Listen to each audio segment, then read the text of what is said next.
disakralkan oleh orang-orang dan bahkan katanya di malam itu sosok-sosok gaib bermunculan dan energinya lebih kuat. Itu yang selalu kudengar ketika ada hari Kamis malam Jumat Kliwon. Semua orang pasti akan ketakutan mendengarnya. Aduh. Aku awalnya cukup meremehkan hal ini. Tapi setelah kejadian yang kualami, aku menjadi orang yang percaya bahwa di malam Jumat Kliwon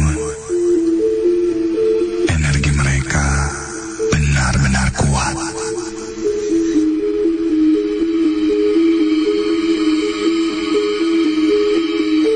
Malam itu aku sebenarnya tidak ingat bahwa itu adalah malam Jumat Kliwon. Aku menjalani hari seperti biasa. Aku adalah seorang pekerja lepas di salah satu event organizer yang ada di Bandung. Kadang aku diminta bantuan untuk event-event yang besar atau bahkan yang skopnya kecil. Hari itu aku diundang oleh salah satu klien untuk meeting di sebuah tempat makan di daerah Dago.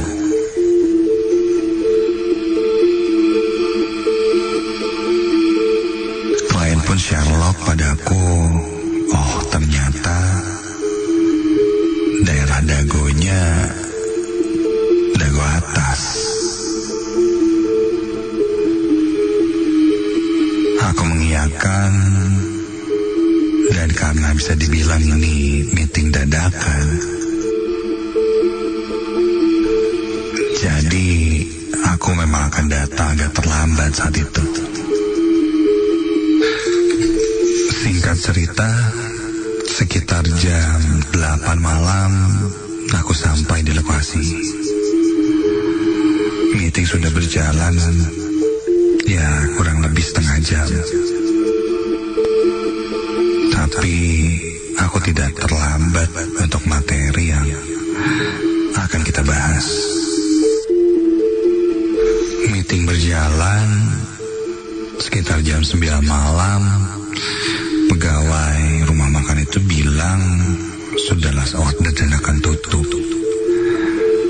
Mereka sebenarnya tutup setengah 10 atau mungkin paling lambat sampai jam 10. Kulihat juga kondisi hanya tinggal meja kita saja, karena tidak ada yang order lagi. Setelah membayar bill, kami lanjut lagi untuk meeting beberapa bagian yang penting dibahas untuk event hari Sabtu nanti. Setelah make sure semuanya membaik, kira-kira setengah 10 malam itu kami bubar. Sebelum pulang, aku pergi dulu ke toilet di rumah makan itu.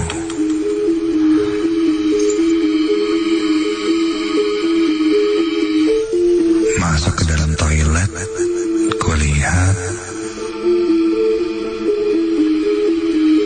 kamar mandi atau bilik toiletnya itu tertutup pintunya. Untuk memastikan apakah ada orang atau tidak, aku pun mengetuk pintu toilet itu. Dan ternyata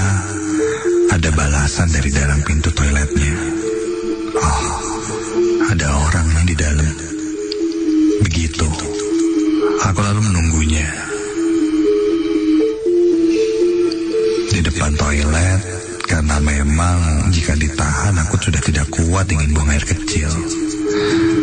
Jadi terpaksa aku menunggunya. Duh, agak lama sih ini. Agar mempercepat orang yang dalam toilet itu, aku pun coba mengetuk pintu toiletnya lagi. Dan ada balasan lagi dari dalam toilet itu, ketukan yang hampir sama sepertiku. Ya, harapanku sih dia tidak membalas dengan ketukan, tapi cepat-cepat selesai karena aku ingin buang air kecil. Cukup kesal karena lama sekali. Aku pun coba mengetuk lagi sambil berkata, "Masih lama nggak ya?" Karena kalau memang masih lama ya sudahlah. Aku pergi dulu dan mungkin cari toilet di tempat lain, pom bensin kayak atau di mana.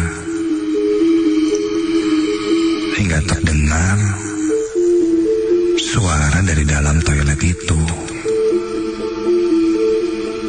Sebentar. Suaranya perempuan.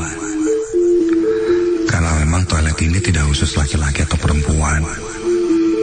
Umum lah. Karena perempuan itu bilang sebentar, ya sudah aku tunggu. Terdengar juga suara flush toilet yang menandakan dia sudah selesai.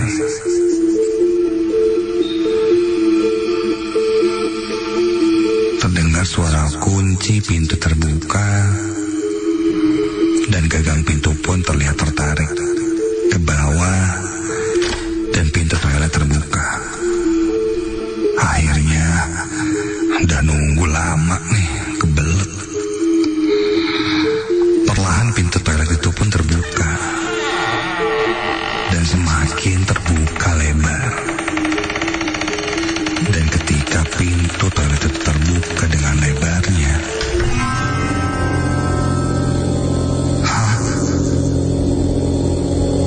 di dalam toilet itu tidak ada siapa-siapa. Kosong.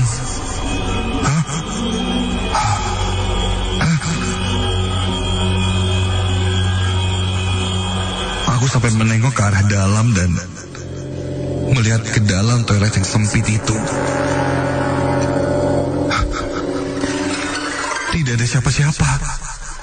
Tidak ada jalan keluar dan tadi siapa yang membalas ketukanku, bahkan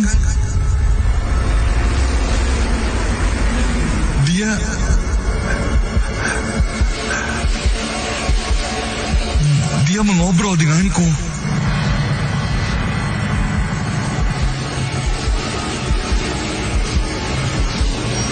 Bulu kuduku berdiri merinding dan saat itu juga aku langsung lari keluar dari toilet itu dan tidak melanjutkan untuk buang air kecil. Buru-buru aku ke parkiran dan lanjut pergi dari tempat itu. Memang jika dilihat,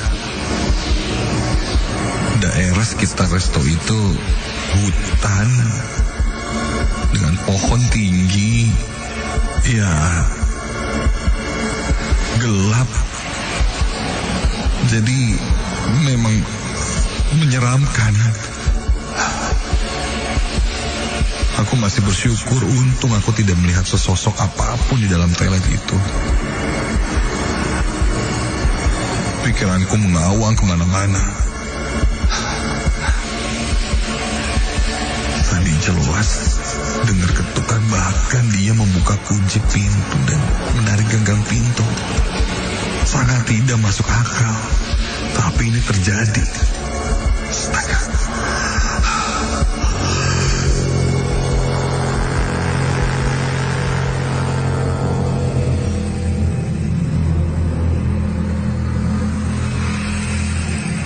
Di tengah jalan, aku Aku semakin tidak bisa menahan buang air kecil. Dan saat itu pun tidak ada pom bensin yang terdekat.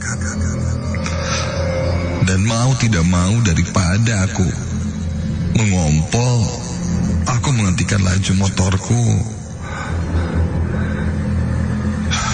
Dan mau tidak mau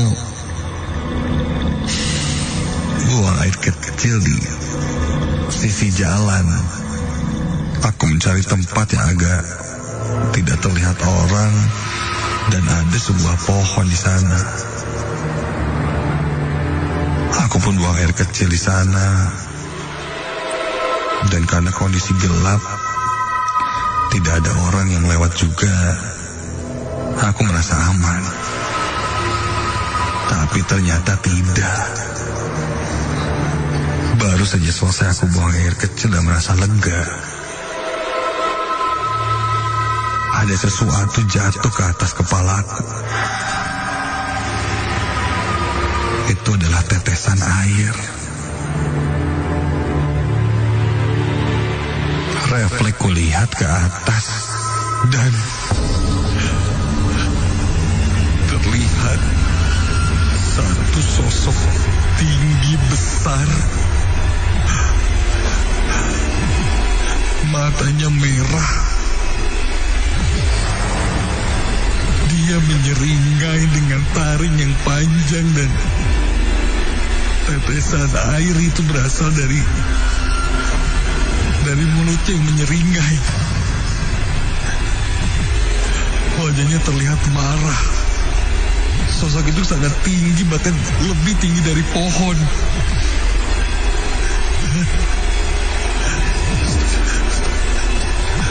Buru-buru aku langsung lari dari tempat itu dan melajukan motorku dengan sangat cepat.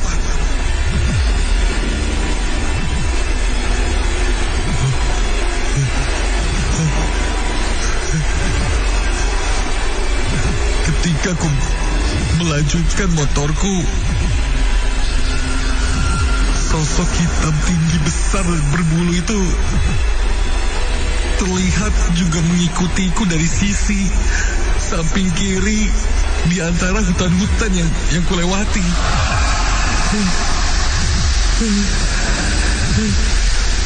Seakan marah dan terus mengejarku. Sampai akhirnya aku sampai di tempat yang cukup terang dengan lampu-lampu yang terlihat menerangi jalan. Dan ketika itu kuperhatikan lagi, sosok hitam besar itu tidak ada.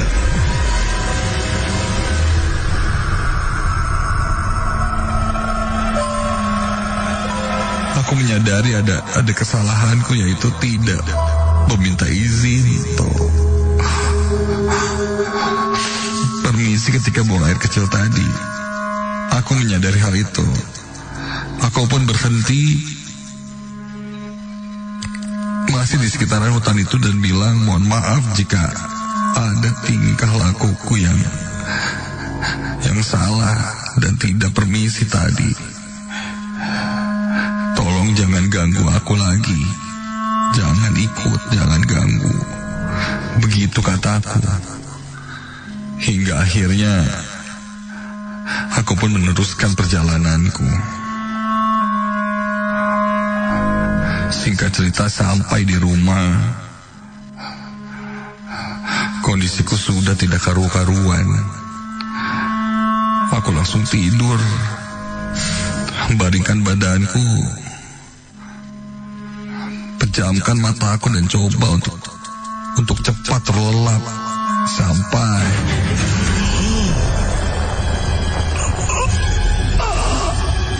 aku mengalami tindihan dan dadaku sangat sesak.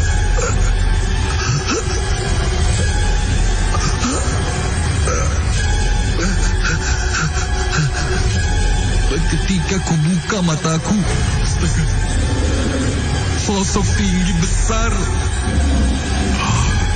terlihat tepat di atas badanku, melihat ke bawah ke arahku dan terus menggeram menyeramkan.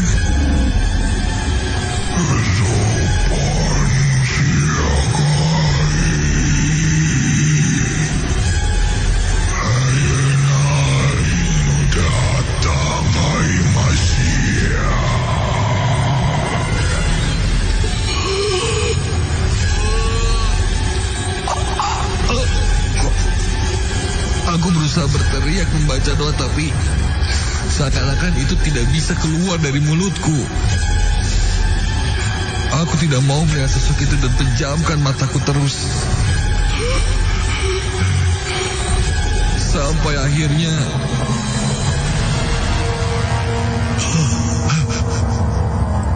seseorang membangunkanku. Dan itu adalah kakakku. Dia mendengarku berteriak-teriak hingga akhirnya dia membangunkanku. Aku bilang aku erep-erep, ketinggian, sosok tinggi besar. Kakakku pun bertanya apa yang telah kulakukan. Ku bilang, ku ceritakan kejadian yang tadi ku alami.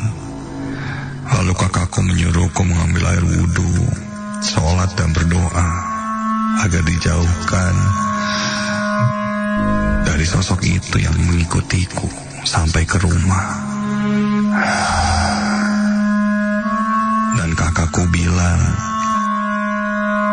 hati-hati, karena malam itu adalah malam Jumat Kliwon, di mana sosok mereka terasa mungkin lebih kuat. Ditambah malam itu ternyata sedang terang bulan. Percaya tidak percaya, tapi itu kejadian yang kualami.